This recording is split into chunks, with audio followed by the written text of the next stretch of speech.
Olá, axé a todos aqueles que confiam e a todos aqueles que podem aprender a confiar. Meu nome é Yata Boreali e eu tô aqui para continuar contando sobre a minha história dentro da Umbanda.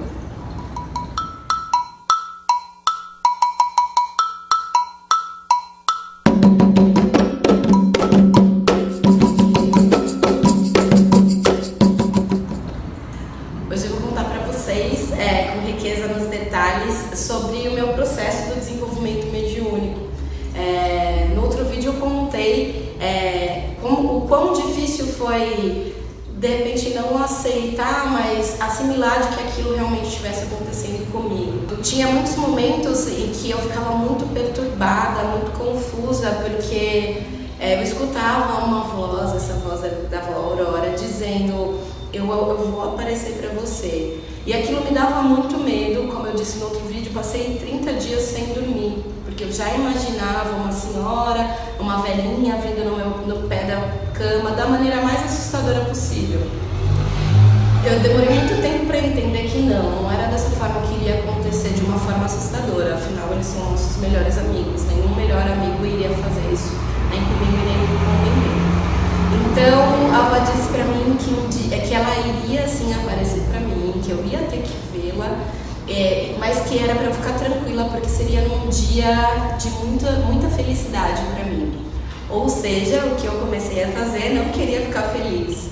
Então eu me policiava: opa, tô feliz demais. E isso foi muito ruim dentro da minha jornada. E o dia que eu relaxei, que foi num Natal muito especial, onde eu passei na praia com meus familiares, onde estava grande parte dos meus familiares, e onde eu estava rindo, participando do amigo secreto, e eu olho para o sofá e a avó estava ali, sentadinha. E aí eu questionei: será que é a avó mesmo? E aí ela começou a balançar mesmo, ela estava assim, ela começou a balançar mesmo a perninha dela para falar: sim, sou eu, filho. E aí ela colocou o cachimbo dela na boca, puxou, soltou a fumaça, e quando ela soltou a fumaça, ela sumiu. E aquilo foi uma emoção muito grande para mim, foi uma mistura de sentimentos. Ao mesmo tempo que eu achei maravilhoso poder vê-la, também me deu aquele medinho, não porque tenha sido nada assustador, pelo contrário. Foi um misto de sentimentos, e desde daquele momento eu me apaixonei pela linha dos pretos velhos.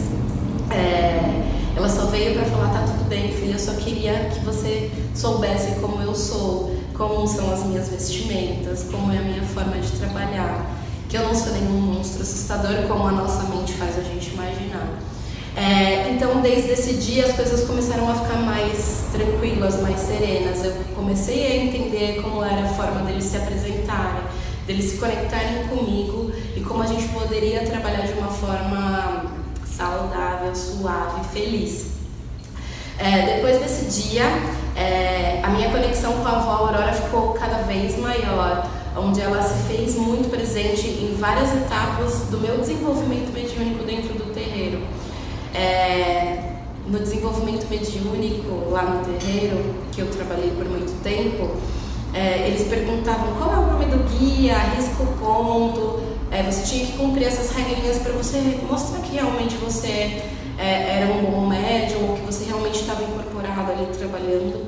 E eu nunca vou esquecer de uma noite de desenvolvimento mediúnico, onde iam chamar os pretos velhos, e eu estava sentada no Abaçá, que é o espaço sagrado onde acontecem os trabalhos, e antes de que o Pai de Santo me falasse qualquer coisa, a avó Aurora falou assim para mim: olha, vai acontecer isso, isso e isso.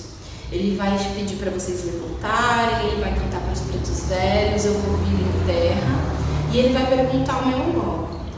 E quando eu disser o meu nome, ele vai dizer que não é isso, mas sim, é este o meu nome. E sumiu. E aí eu já fiquei nervosa, lógico, falei: calma, como você vai embora, avó? E ele vai começar a gira do desenvolvimento, e eu não escutei mais nada. E aí ele começou a tocar a gira, e realmente foi da forma que a avó falou. Ele chamou os pretos velhos, ela veio em terra, ele foi perguntando um por um o nome de cada um dos pretos velhos, e quando chegou na vez dela, ele falou: a senhora já pode dar o seu nome? E ela disse: sim, eu posso, meu nome é Mãe Aurora de Aruanda. E aí, como? Aí ela falou: Mãe aí ele falou, só um instante. Aí ele desceu, e aí ela falou pra mim, olha, ele vai lá, vai jogar os búzios dele, vai voltar e vai dizer pra você que não, é agora que ele vai dizer que não. E foi exatamente dessa forma que aconteceu. Ela nunca aparecia ou falava comigo na hora que eu queria, sempre no tempo dela. Então ela falava, jogava pra mim e sumia. E aí realmente foi do jeito que ele falou. Ele voltou pra dentro do Abaçá e falou, não, a senhora não pode ser mãe Aurora de Aruanda. A senhora pode ser vó Aurora de Aruanda se a senhora quiser, mas mãe não. E aí ela falou, tudo bem. E aí pra mim foi uma bagunça, porque incorporada eu já estava questionando ela, como assim tudo bem? Você mesmo disse que esse é o seu nome, como você falou pra ele que tudo bem? No mínimo a senhora tinha que falar pra ele, não, é este o meu nome. Mas o que ela fez? Foi embora. E aí desincorporei e fui falar com ele. Falei, pai, tem alguma coisa errada, porque ela falou pra mim que este é o nome dela. Como que o senhor disse que não é? O que eu estou fazendo de errado? Eu sempre jogava pra mim a culpa. O que eu estou fazendo de errado? E ele falou assim pra mim, olha, nesse terreiro nem a preta velha da mãe da casa é mãe, quanto mais a sua vai querer pôr mãe Aurora de Aruanda. Ela pode ser vó, ela pode ter falado pra você que ela é mãe, porque ela representa uma mãe pra você, mas aqui nesse terreiro ela não pode trabalhar como mãe Aurora de Aruanda. Se ela quiser, ela pode ser vó. E eu falei, tudo bem, mas fui pra casa muito intrigada, muito chateada, com um misto de sentimentos novamente, me questionando, esse é o meu caminho?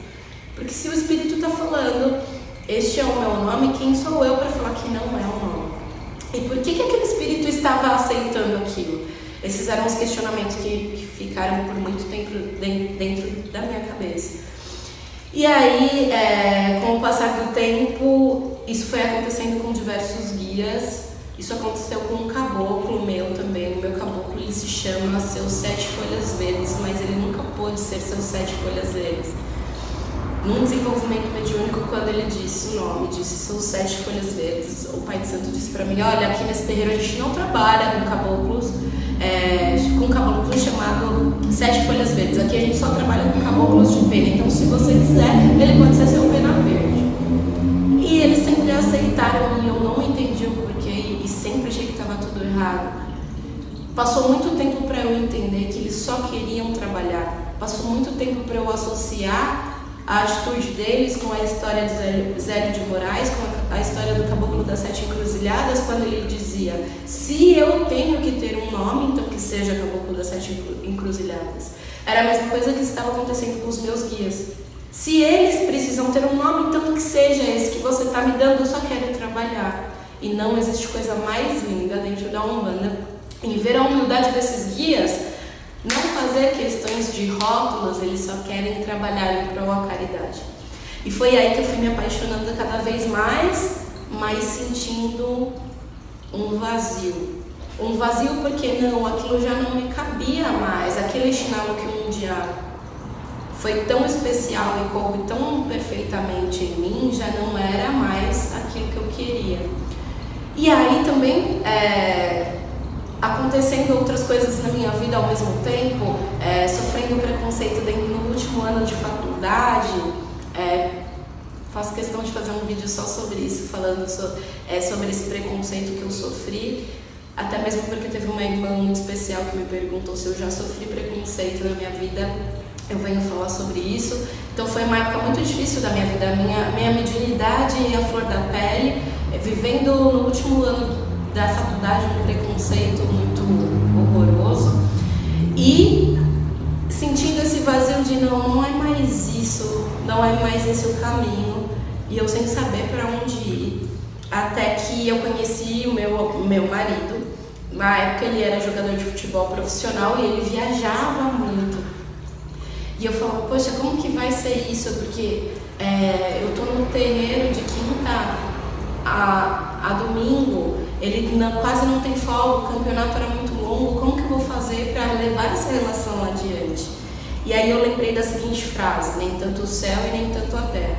Foi quando eu falei, poxa, eu vou parar por aqui, eu cumpri o meu tempo nessa casa que eu achei que foi especial para mim.